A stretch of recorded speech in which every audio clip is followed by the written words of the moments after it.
Everyone, कैसे हैं आप सब। होप सब अच्छे होंगे, अच्छे से प्रिपरेशन कर रहे होंगे। तो गाइज वेलकम और welcome back to the channel. तो कैसा हुआ आप सभी का SBI PO मेंस का एग्ज़ाम। आई होप अच्छा हुआ होगा। तो आप अपना जो रिव्यू है वो कमेंट सेक्शन में बता सकते हैं। बेसिकली इस वीडियो में हम एग्ज़ाम एनालिसिस के बारे में बात करेंगे, जो कि बेस्ड होगा स्टूडेंट्स के रिव्यू जो हमारे साथ में ग्रुप में जुड़े हुए हैं, उनसे मेरी बातचीत हुई, उनके रिव्यूज़ के ऊपर रहेगा। क्योंकि मैंने अप्लाई नहीं किया था तो ये सेल्फ गिवन एनालिसिस नहीं रहेगा, ठीक है। तो अगर कोई भी आपको लगता है कि टॉपिक बताने से छूट गया है तो आप कमेंट कर सकते हैं। तो चलिए वीडियो को लास्ट तक देखना है और स्टार्ट करते हैं। तो सबसे पहले बात करें सीक्वेंस की, तो जो बच्चों का रिव्यू आया उस हिसाब से reasoning, quant, GA, English, descriptive, ये सीक्वेंस था। ओवरऑल एग्जाम का जो लेवल आया था वो मॉडरेट आया था, क्योंकि देखो SBI PO मेंस है, सरप्राइज बैंक है, तो लेवल जो है वो मॉडरेट तो आना तय ही है।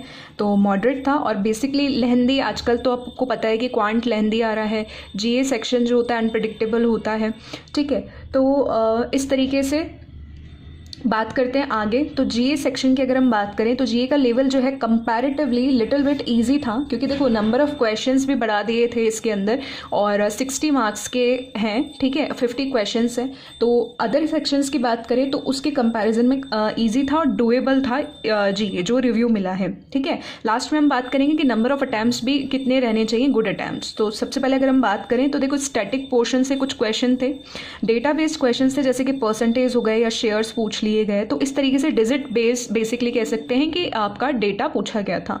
RBI और बैंकिंग अवेयरनेस के क्वेश्चंस पूछे गए हैं और जो कितने मंथ्स का GA पूछा गया है ये क्वेश्चन होता है। तो देखो नवंबर दिसंबर के मेजॉरिटी से क्वेश्चंस थे उसके अंदर, जिसमें कुछ अक्टूबर के भी दिखे और जनवरी के भी दिखे और कुछ क्वेश्चंस टच हुए हैं जून, अप्रैल और मार्च से, ठीक है। वो कितने हुए हैं वो एग्जैक्टली तो नहीं पता, बट एक दो क्वेश्चंस बता रखे हैं कि अप्रैल मार्च से भी टच हुए हैं। लेकिन मेजॉरिटी ऑफ क्वेश्चंस कहाँ से आए, नवंबर और दिसंबर से, जिसमें आपके कुछ दो क्वेश्चंस ऑबिचुअरीज के भी आए हैं, जो कि SBI में देखने को बहुत कम मिलता है, बहुत कम। लेकिन ये एक सरप्राइज बोल सकते हैं कि ऑबिचुअरी दिखने को मिली।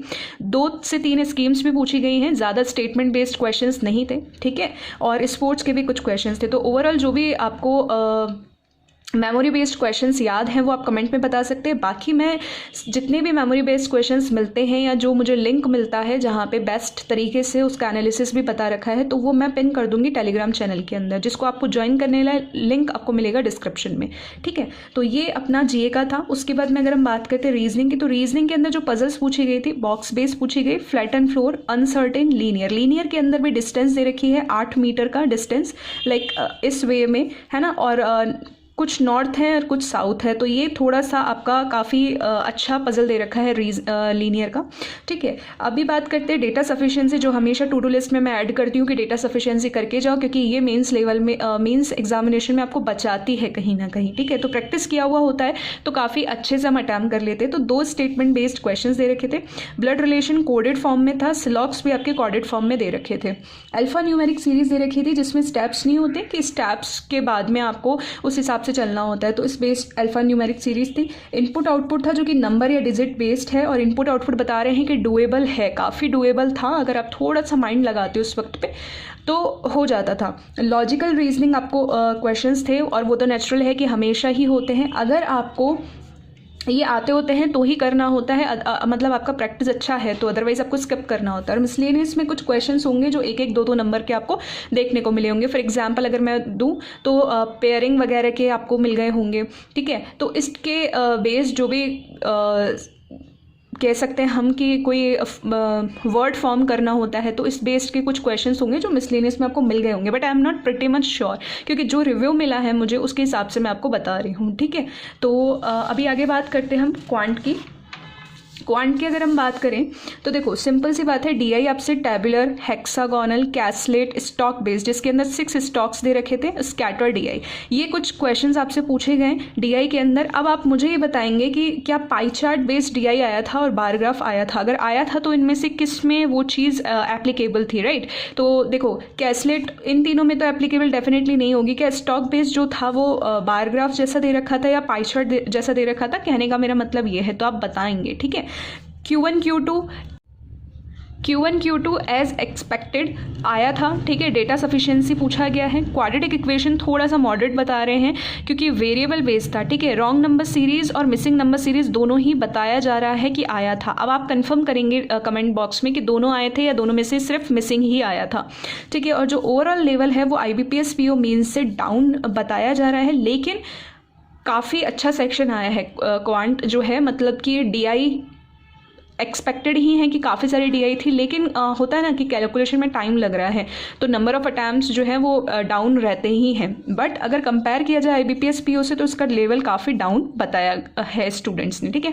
डिस्क्रिप्टिव की अगर मैं बात करूँ तो लेटर जो है वो 150 वर्ड्स के अराउंडिंग आया है और ऐसे जो है वो 250 से 300 वर्ड्स। अब उनको वर्ड्स एग्जैक्टली याद नहीं थे तो मैं आपको बता देती हूँ कि 250 से 300 के आसपास ही रहा होगा, इससे ज़्यादा कभी नहीं आता है, ठीक है। ये चीज़ मैं आपको बता देती हूँ। डिस्क्रिप्टिव के क्वेश्चंस की अगर हम बात कर लेते हैं तो देखो, डिस्क्रिप्टिव के क्वेश्चंस में आपसे लेटर से पूछा है कि माइनर अकाउंट को कन्वर्ट करना है मेजर अकाउंट में, और लेटर टू एडिटर है कि डिप्रेशन जो हो रहा है यूथ्स के अंदर, तो ये आपका लेटर से क्वेश्चंस थे।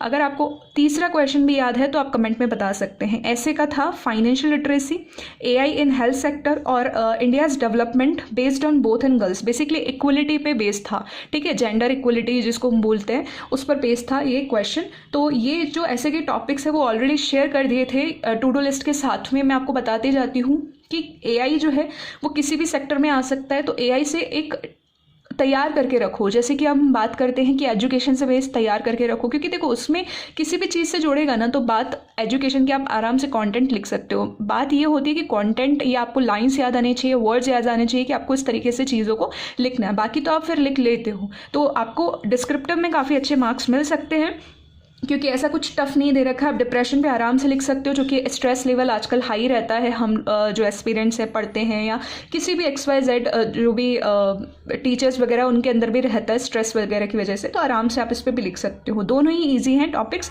फाइनेंशियल लिटरेसी पे आप लिख सकते हो और इक्वलिटी पे आप लिख सकते थे, ठीक है। तो ये मैं आपको बता देती हूँ कि अगर आप नहीं पढ़ के गए हो ज़्यादा अच्छे से तो भी आप लिख सकते थे। बात करते हैं कि इंग्लिश में और कितना क्या आया, तो न्यू पैटर्न देखने को मिला है इस बार। न्यू पैटर्न भी क्या कि paragraph based number of errors है, और paragraph based number of errors आपसे ये पूछे गए हैं कि लाइक एक पैराग्राफ दे दिया और उसके अंदर कितने नंबर ऑफ एरर्स हैं, 6 हैं, 7 है, 8 है, इस तरीके से आपसे पूछा गया। तो थोड़ा सा ये या तो स्किप करो या फिर आपको क्या करना था, आता है श्योर हो तो ही करना था, अदरवाइज छोड़ देना था। वर्ड स्वैप के अंदर एक चीज़ देखी गई कि कनेक्टर का क्वेश्चन भी इसी के अंदर डाल दिया गया है। पैरा जंबल के 6 सेंटेंसेस थे, ओल्ड पैटर्न पे था, इसमें कोई चेंज नहीं था। सेंटेंस या पैरा कंप्लीशन जो टू डू लिस्ट में हमेशा ऐड करती हूँ मैं, वो क्वेश्चन नेचुरली थे, आने ही थे। सेंटेंस रीअरेंजमेंट के क्वेश्चन काफ़ी ईजी थे। ABCD इस तरीके के सेंटेंसेज होते हैं ना, आप रूबरू हैं इस चीज़ से, तो ये डुएबल थे। RC की अगर मैं बात करूँ, RC मॉडरेट था क्योंकि लॉजिकल और इन्फेरेंस बेस्ड था, मतलब काफ़ी सोचना पड़ रहा था। तो एक टॉपिक बताया गया है इंफॉर्मेशन टेक्नोलॉजी, एक हमें बताया गया है क्लाइमेट चेंज। तो क्या यही टॉपिक थे? अगर आपको याद है तो प्लीज़ प्लीज़ कमेंट करना, ठीक है। अब बात होती है कि गुड अटैम्प्ट्स क्या, एक्सपेक्टेड कट ऑफ कितना जा सकता है। तो ये ऑन एन एवरेज बता रही हूँ मैं, हर कैटेगरी वाइज जो है वो वेरी कर सकता है, ठीक है, क्योंकि कट ऑफ जो है वो अनएक्सपेक्टेड होती है। तो ये नंबर ऑफ अटैम्प्ट्स मैं बता रही हूँ कि GA के अंदर बच्चे करके आए हैं 25, 27, और अगर नॉर्मल बात करें तो लोग 30 तक भी करके आए हैं GA के अंदर, अगर आप अच्छे से पढ़ के गए हो तो, ठीक है। क्वांट के अंदर 10 से 12 मैंने बताए हैं ऑन एन एवरेज, बट कई बच्चों के 7 to 8 भी हैं। तो अगर आपने इस सिचुएशन में ऐसा भी पेपर किया है तो बहुत अच्छे मार्क्स है, अगर आपकी एक्यूरेसी है तो, ठीक है। रीजनिंग के अंदर 12 to 15 अगर आपने अटैम्प्ट किए हैं तो बहुत ही अच्छा आपने जो है अटैम्प्ट किया है। इंग्लिश के अंदर 20 to 25, और नॉर्मली अगर मैं इन जनरल बताऊं इस चीज़ से हटके तो इंग्लिश में भी बच्चे 28 से 30 करके आए हैं, ठीक है। लेकिन एक मिड वैल्यू निकाल के देनी होती है कि इतना तो अटैम्प्ट होना ही चाहिए था, तो ये है। और ओवरऑल अगर मैं बात करूँ तो 65 से 70 या 75 तक मैं आपको बता देती हूँ कि गुड अटैम्प्ट्स हैं। अगर 65 से 70 के रेंज में भी आपके हैं तो काफ़ी अच्छा है, अगर एक्यूरेसी है तो। अब कितना कट ऑफ जाएगा, कितना नहीं जाएगा, वो तो देखो हम एक्सपेक्ट नहीं कर सकते हैं, बट ये जो है इतना जो भी पेपर का रिव्यू आया है उस हिसाब से मैं आपको बता रही हूँ या सजेस्ट कर रही हूँ। लेकिन अब एक ही चीज़ बोलूँगी कि मेंस तो हो चुका है आपका, ठीक है, लेकिन अब आपको फोकस क्या करना है, आपको इंटरव्यू की प्रिपरेशन पे फोकस करना है।